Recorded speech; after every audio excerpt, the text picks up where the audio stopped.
Sebenarnya perasaan takut apabila mendapat kanser itu adalah memang normal, tetapi bagi saya menggunakan suatu teknik yang dinamakan teknik reframing.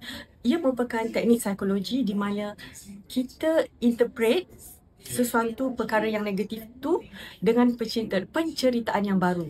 Contohnya, apabila saya melihat saya punya parut, dulu saya tengok dia sebagai suatu kekurangan dan suatu sumber kelemahan.